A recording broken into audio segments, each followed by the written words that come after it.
Good morning, all my friends. I'm Auntie Cara and this is Auntie Cara Storytime. Today we are going to be reading Little Goose's Autumn by Elli Woollard and Briony May Smith. All right, let's dive in. Oh, big book today. Boom, there we go.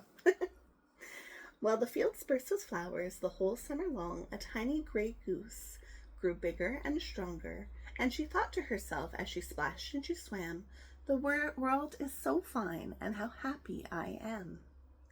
But the green leaves turned orange and gold as the air became tinged with the promise of cold.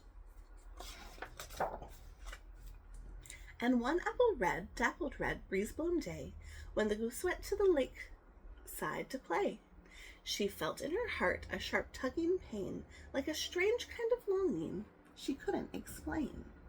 And she thought, "I've got something important to do, but what could it be? If only I knew." She spotted some beavers and worked up ahead. "What do you do in the autumn?" she said.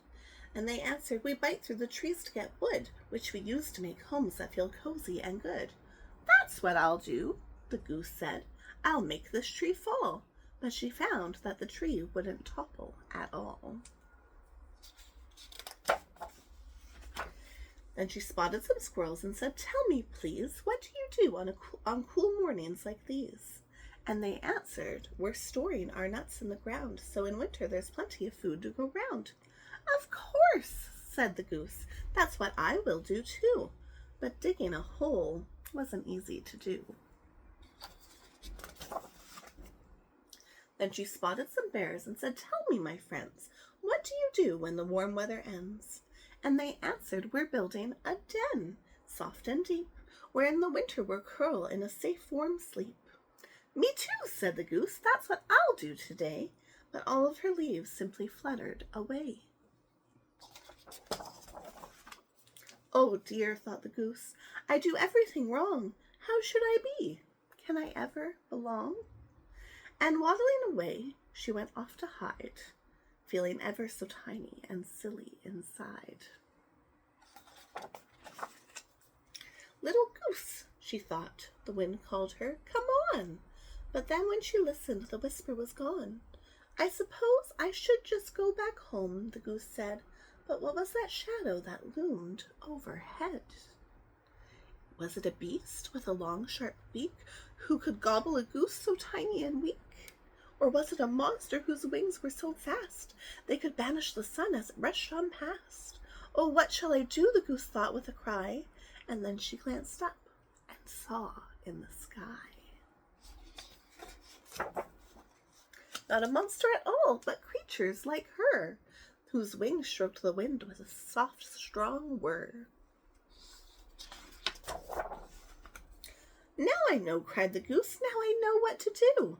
And she lifted her head up high, and she flew.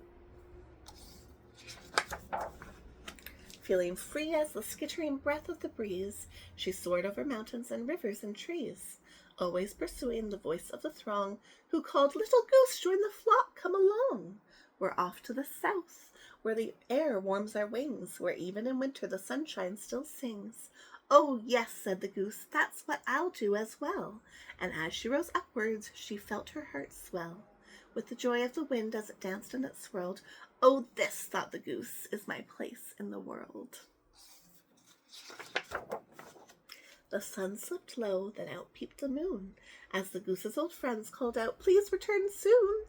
And she cried from the sky's vast oceans of black, "Goodbye, and I promise in spring I'll be back."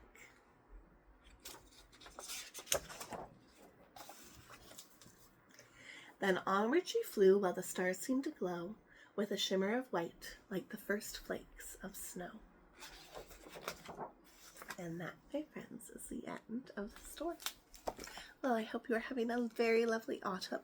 As always, don't forget to give this video a thumbs up and subscribe to see more. I'll see you next time. Ta-ta for now.